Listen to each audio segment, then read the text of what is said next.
It seems like the last couple weeks, all that the stock market has really been doing is just going straight down. And while in theory, it kind of hurts to watch your net worth drop every single week, even though you're making money at your job, it is still a great thing, especially if you're at a young age.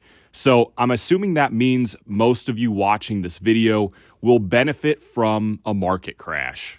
But what exactly are you supposed to do that can turn a lower net worth into a very, very high net worth, especially if you're young? Well, that is exactly what we're going to be talking about today. So if you haven't done so already, make sure you hit that subscribe button, because right now I've only got 9 subscribers, and I'm pretty sure they're all my grandma's fake accounts, just trying to make me feel better. So I'd highly appreciate it if we got to 10 subs.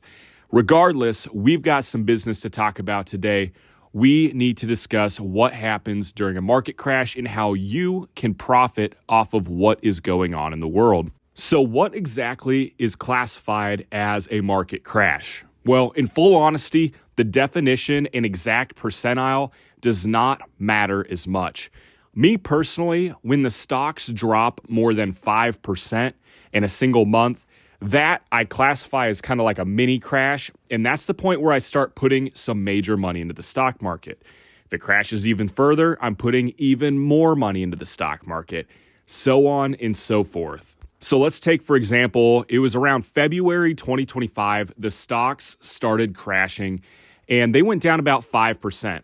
At this point, I put in a couple grand into the stocks, knowing it would drop further.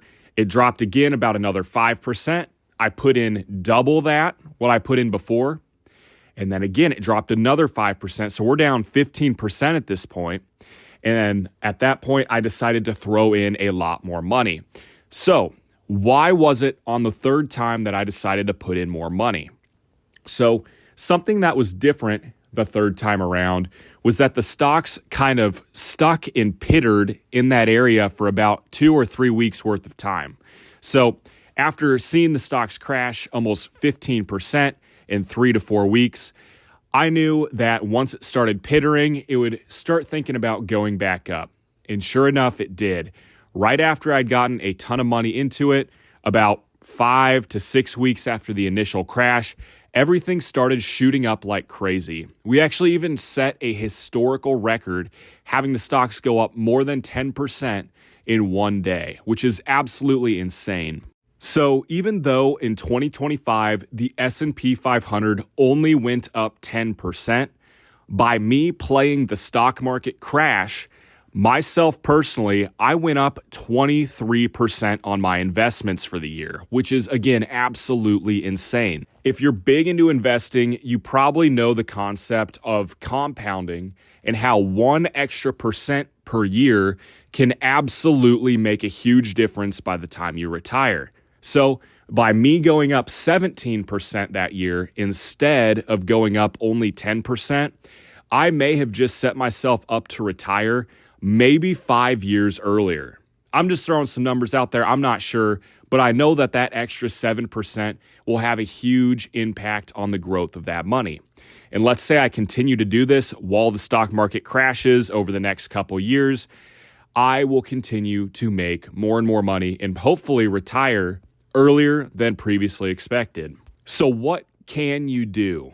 How can you personally be rich? Well, it's honestly not that difficult. Step number 1, we need to watch the stock market, or at least keep our ears open. Do people say that the stock market's crashing right now? Do my stocks look like they've been down for a while, right? We need to understand when something's crashing, and by playing ignorance, we don't actually know that date. So if we look at the stock market, just glance at your phone once every 2 to 3 days, we will be educated when the stocks start crashing. Me, myself, I am a total geek about it, and so I hawk over the stock market every single day. You don't have to do this, but just a couple times a week, glance at your stocks and see what is actually going on. Step number 2, we need to start throwing money into it once there is a crash. A lot of people don't know what they're doing when this comes around, and so the best thing you can do if you're uneducated about the stocks, which again, don't take this as me coming at you, but if you honestly don't know much about the stocks, cost price averaging may be your best option. So what this means is every single time that it's down, we continue to buy and buy and buy. We're not waiting for the bottom of the crash. We're just buying it on the way down, and we're buying it on the way back up. And by doing this, we can kind of subtract the area of human error. So what I see a lot of the time happen is people think they're going to wait for the bottom of the crash. They're waiting. And 10 weeks later, the stocks have fully recovered to the highest they've ever been. And that person missed out on the opportunity. So don't be this person. Continue to buy it on the way down. Just like I shared in my example earlier, every 5% it went down, I was throwing more money in. I know a lot about the stocks, but I don't know when it will hit the bottom. And so by me doing this, I maximized my growth and took out the factor of error. So maybe for yourself, you set a number, if the stocks are down more than 3%, I'll start buying in at a heavier pace. If they're down more than 7%, I'll increase that pace, right? Whatever it takes to get as much money into it as possible while the stocks are down. And then one final note I wanted to touch on here that can bring a lot of people further away from retirement rather than closer. But a lot of the time when there's a crash, people make the mistake of pulling their money out. So think about it this way. People are scared to lose numbers. They're scared to watch their budget go down when the market's crashing, especially if you have a lot of your net worth tied up into it. But very similarly to the person who thought they could time the market, the person who pulls out their money when the stocks are down, number one, they have to pay taxes on their capital gains. Not a good thing. Number two, they're locking in their loss. They're locking in their 5% loss if they pulled out at negative 5%, right? They're locking that in, thinking they can time the market. So they pull their money out at a loss. They wait, and the money recovers higher than it's ever been. So they end up when, 6 months later, when they decide to put their money back in the stock market, first off, they sold for a loss, and then they lost even more because they had to buy the stocks for a higher price than they originally sold them for. So stay very, very cognizant. Do not pull out your money while it's down. Only add to it. That is the number one thing people cannot seem to do.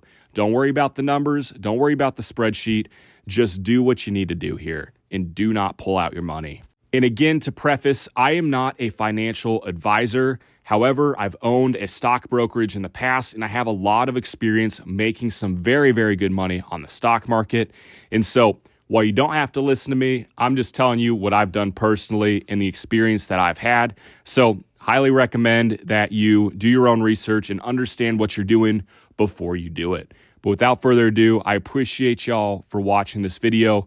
Make sure to like, follow, subscribe, whatever it is, and we'll see you in the next one. Peace.